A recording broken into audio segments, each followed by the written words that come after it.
प्यारे बच्चों, आप सभी का हमारे चैनल पे बहुत बहुत स्वागत है। उम्मीद करता हूं कि स्वस्थ होंगे, मस्त होंगे और तैयारी बेहतर चल रही होगी। जितने भी विद्यार्थी 2025 बोर्ड परीक्षा में गृह विज्ञान का पेपर देने वाले हैं, उनके लिए गृह विज्ञान का एक प्रीवियस ईयर का क्वेश्चन पेपर लेकर के आ चुका हूं। और बच्चों, इस वीडियो के माध्यम से मैं आप सभी को इस पूरे पेपर का A to Z full solution बताने वाला हूं। साथ ही दोस्तों, मैं आप सभी को यह भी बताने वाला हूं कि आप सभी को 2025 बोर्ड परीक्षा में गृह विज्ञान की कॉपी कैसे लिखना है, क्या गलतियां नहीं करना है और बोर्ड परीक्षा में टॉपर कॉपी कैसे लिखते हैं, सब कुछ मैं आप सभी को डिटेल में डिस्कस करने वाला हूं। बच्चों, आप यहां पे नोटिस कर सकते हैं, यहां पे मैं जो कॉपी दिखा रहा हूं, यह कॉपी एक बोर्ड टॉपर के द्वारा लिखा गया है, जिन्होंने बोर्ड परीक्षा के पेपर में 98% मार्क्स लाया हुआ है। तो बच्चों, आप सभी से हम्बल रिक्वेस्ट है, इस पूरे वीडियो को शुरू से लेकर के एंड तक जरूर देख लेना। वीडियो को लाइक कर देना, शेयर कर देना, चैनल पर नए होंगे तो सब्सक्राइब कर देना। बच्चों, अब की बार हमारा टारगेट है कि हर बच्चा 2025 बोर्ड परीक्षा में हर पेपर में 95% लाए, ठीक ना। हर पेपर में मेरा टारगेट है, तभी जाकर के आप अपने माँ बाप के सपनों को पूरा कर पाओगे। तो आइए बच्चों, बिना टाइम को वेस्ट किए इस सेशन की शुरुआत करते हैं। और सबसे पहले आप यहाँ पे नोटिस कर सकते हैं कि इस पूरे पेपर को हल करने के लिए आपके पास कुल मिलाकर के 3 घंटे 15 मिनट का टाइमिंग मिलने वाला है और 70 नंबर का आपका पेपर आने वाला है, ठीक ना। यहाँ पर कुछ निर्देश दिया गया है, ऑलरेडी मैंने कई बार आपको बता रखा है, ठीक ना। तो निर्देश पे टाइम नुकसान नहीं करेंगे। सबसे पहले आते हैं खंड अ के सारे प्रश्नों को फटाफट सॉल्व करते हैं। एक एक प्रश्न को समझेंगे, बारीकी से समझेंगे और अब की बार पेपर में बिल्कुल आग लगा देना है। हमारा पहला क्वेश्चन पूछा गया है कि पारिवारिक बजट का मुख्य मद क्या है? भोजन, दुकान, मनोरंजन या फर्नीचर। तो सबसे जो मुख्य मद होगा वो भोजन होगा, यानी कि हम जो पारिवारिक बजट बनाते हैं उसमें सबसे अधिक प्राथमिकता भोजन पे रखते हैं, ठीक ना। चलिए आगे बात कर लेते हैं कि कौन सा बजट का मुख्य मद नहीं है। भोजन, शिक्षा, मकान या वस्त्र या फैशन या दुकान। तो हम फैशन या दुकान को अपने मुख्य मद में नहीं रखते हैं, यानी कोई भी बजट बनाते हैं उसमें फैशन या दुकान की कोई भी स्थान नहीं होता है। आगे बात कर लेते हैं कि बचत की आवश्यकता होती है, माने किस काम के लिए हम बचत करते हैं बताना है। मनोरंजन के लिए, बंगला खरीदने के लिए, भविष्य में आकस्मिक खर्चों के लिए या इनमें से सभी। तो बच्चों, इनमें से सभी हो जाएगा, डी ऑप्शन आप सभी यहाँ पे राइट आंसर हो जाएगा। क्योंकि भाई हम बचत इसलिए करते हैं ताकि हम मनोरंजन कर सकते हैं या बंगला भी खरीद सकते हैं और भविष्य में जो भी हमें जरूरत पे कोई भी काम आ रहा है तो उसको हम निपटा सकते हैं, ठीक ना। चलिए आगे बात कर लेते हैं। अगला जो हमारा क्वेश्चन पूछा गया है कि किसी भी शुभ अवसर पर दिया जाने वाला चेक कौन सा चेक कहलाता है? ट्रेवलर चेक, क्रॉस चेक, उपहार चेक या ऑर्डर चेक। तो किसी भी शुभ अवसर पे अगर हम कोई भी चेक देंगे तो उस चेक का नाम होता है उपहार चेक, यानी कि गिफ्ट चेक बोला जाता है। यहाँ पे सी ऑप्शन सत्य हो जाएगा। आगे बात कर लेते हैं कि आधा किलोग्राम में कितना ग्राम होता है? तो 500 ग्राम होता है। ऑब्वियसली बिल्कुल ही आसान सा क्वेश्चन है, ठीक ना। आगे बात कर लेते हैं, ये भी सिंपल सा क्वेश्चन है, कई बार पेपर में आ चुका है कि एक साड़ी का दाम 1500 रुपया है तो 10 साड़ी का कीमत बताना है। तो 10 से 1500 में गुणा कर लोगे तो भाई 15,000 निकल करके आ जाएगा, यानी कि सेकेंड ऑप्शन यहाँ पे राइट आंसर हो जाएगा। आगे देख लेते हैं कि मानव शरीर में जल का कितना परसेंट होता है? तो जल का जो परसेंटेज होता है वो 70 से लेकर के 75% होता है, यानी कि यहाँ पे ख ऑप्शन बिल्कुल यहाँ पे राइट आंसर हो जाएगा। तो साथियों, जितना क्वेश्चन बता रहा हूँ सारे क्वेश्चन इंपॉर्टेंट है, इसको तैयार कर लो। और कॉपी कैसे लिखना है उसका भी मैं तरीका बताऊंगा, परेशान मत होना, वीडियो को एंड तक देखते रहना। अगला हमारा क्वेश्चन पूछा गया है कि आवश्यकता अनुसार जल ग्रहण करने से शरीर का तापमान पे क्या प्रभाव पड़ता है? तो कंट्रोल रहता है, यानी कि नियमित रहता है। यहाँ पर सी ऑप्शन सत्य हो जाएगा। आगे देख लेते हैं अगला जो हमारा क्वेश्चन पूछा गया बच्चा कि टाइफाइड रोग कैसे फैलता है? तो साल्मोनेला टाइफी के द्वारा फैलता है। यहाँ पर पहला ही ऑप्शन आप सभी का राइट आंसर हो जाएगा, ठीक है ना। चलो आगे देख लेते हैं कि हैजा किस जीवाणु के द्वारा फैलता है? तो ये फैलता है विब्रियो कैलोरी, ठीक ना। ऑप्शन नंबर हमारा पहला यहाँ पे राइट आंसर हो जाएगा। आगे देख लेते हैं कि 8 मार्च को कौन सा दिवस मनाया जाता है? तो बच्चों, 8 मार्च को अंतरराष्ट्रीय महिला दिवस के रूप में मनाते हैं, यानी कि पहला ऑप्शन यहाँ पे राइट आंसर होगा, ठीक है ना। पर्यावरण प्रदूषित होने का कारण क्या है, मतलब कि हमारा जो ये पर्यावरण है किस वजह से प्रदूषित हो जाता है बताना है। तो जनसंख्या वृद्धि सही बात है, आधुनिकीकरण सही बात है, और सामाजिक रीति रिवाज की वजह से भी। देखते हैं कि जब हम दुर्गा पूजा मनाते हैं तो कहीं ना कहीं हमारा जो सामाजिक रीति रिवाज है यानी कि जो कल्चर है उसके वजह से भी हमारा पानी गंदा हो जाता है, इन्वायरमेंट खराब हो जाता है, यानी कि दूषित हो जाता है, यानी कि ये सब इसका राइट आंसर हो जाएगा। ठीक है ना। अगला हमारा क्वेश्चन दिया गया है कि डेंगू रोग कैसे फैलता है, मतलब किसके वजह से फैलता है आपको बताना है। तो डेंगू रोग जो बच्चों फैलता है वो मच्छर के काटने की वजह से फैल जाता है, ठीक ना। तो यहाँ पे सी ऑप्शन सत्य हो जाएगा। आगे देख लेते हैं अगला जो हमारा क्वेश्चन पूछा गया है कि बीसीजी का टीका किस रोग की रोकथाम के लिए लगाया जाता है। तो बच्चों जो बीसीजी का टीका लगता है वो टीबी यानी कि तपेदिक रोग से बचाव के लिए लगाया जाता है, यानी कि ख ऑप्शन आपका सत्य हो जाएगा।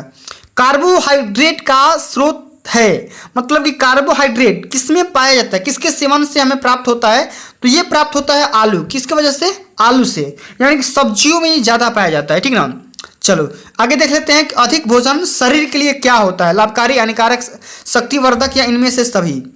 तो अधिक भोजन शरीर के लिए हानिकारक हो जाता है, हमें अपने संतुलित भोजन का सेवन करना चाहिए, ना कि हमें आवश्यकता से अधिक मात्रा में भोजन का सेवन करना चाहिए, ठीक ना। तो ख ऑप्शन यहाँ पे राइट आंसर होगा।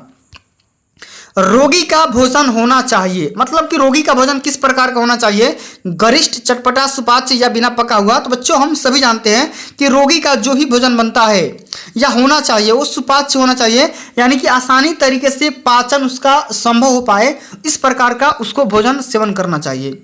आगे देख लेते हैं कि दूध में कौन सा विटामिन नहीं पाया जाता है। तो विटामिन सी जो कि खट्टे पदार्थों में पाया जाता है ये दूध में नहीं पाया जाता, बाकी विटामिन ए, डी और के थोड़ा थोड़ा मात्रा में पाया जाता है, बल्कि विटामिन सी बिल्कुल भी दूध में नहीं पाया जाएगा, ठीक है ना।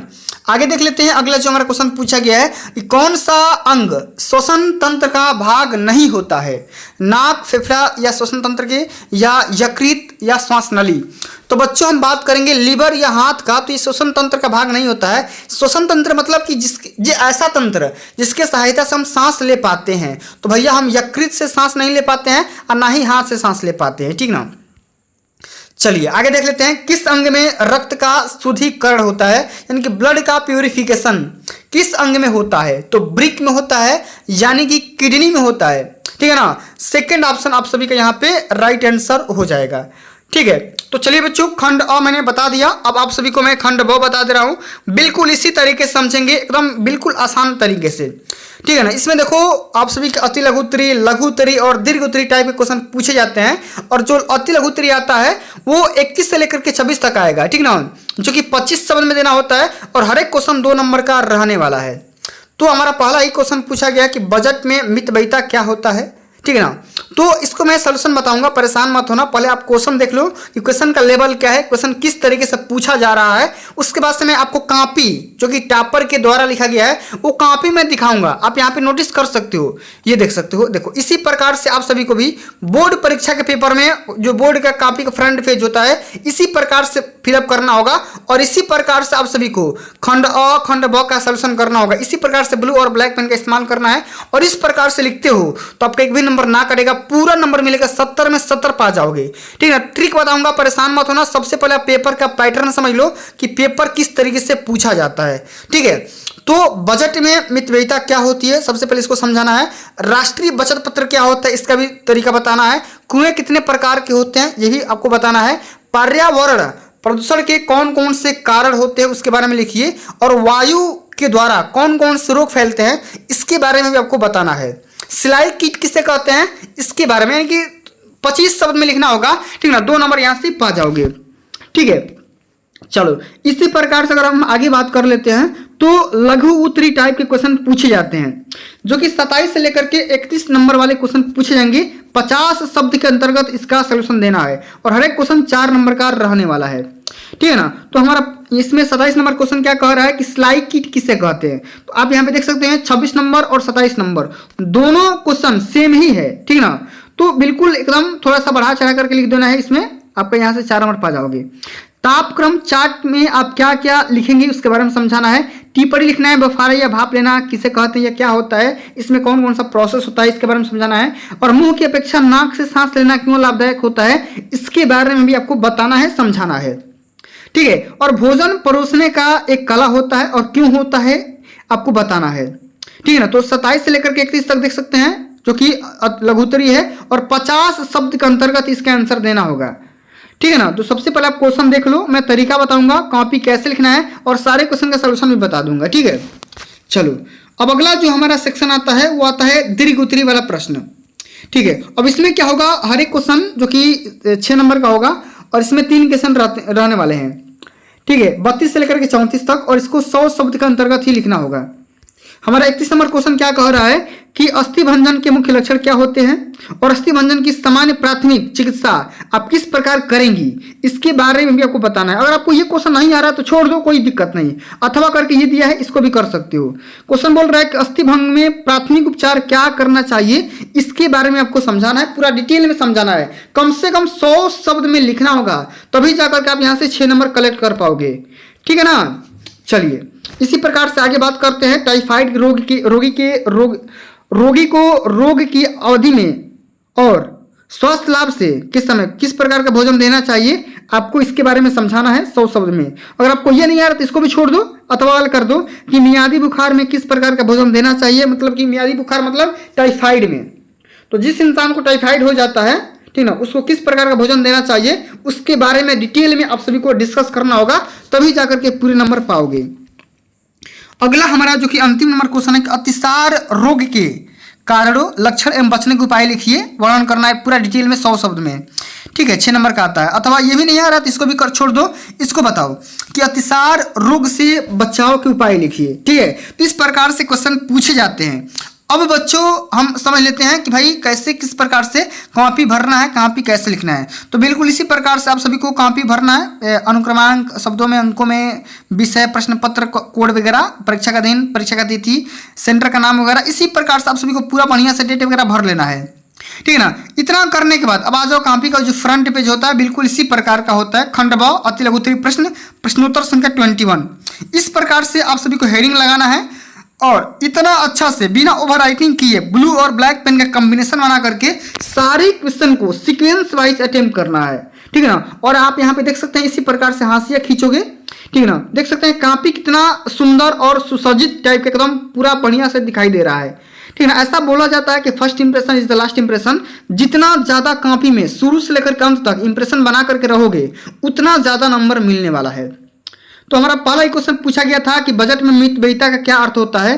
तो बजट में किसी भी अनावश्यक व्यय का प्रावधान न करना ही या न रखना ही मितव्ययिता कहलाती है।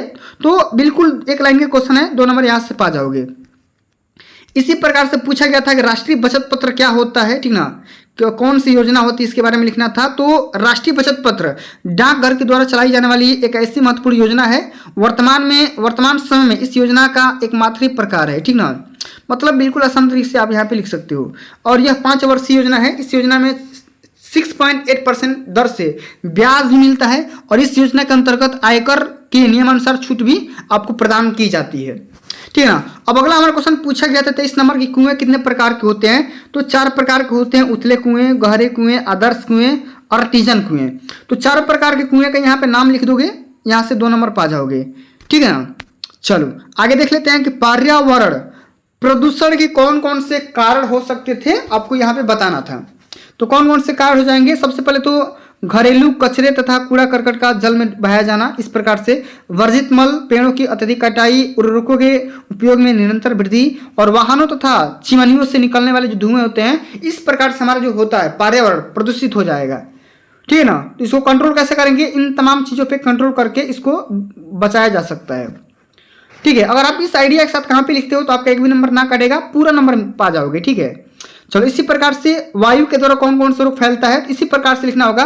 चेचक, तपेदी, काली खांसी, खसरा, तमाम प्रकार से पूरा बढ़िया से हेडिंग लगा करके लिखना होगा, ठीक है ना। अच्छा सिलाई किट किसे कहते हैं, ये भी क्वेश्चन 26 नंबर और 27 नंबर दोनों क्वेश्चन सेम ही था, तो इसको भी आप आसानी से लिख सकते हो।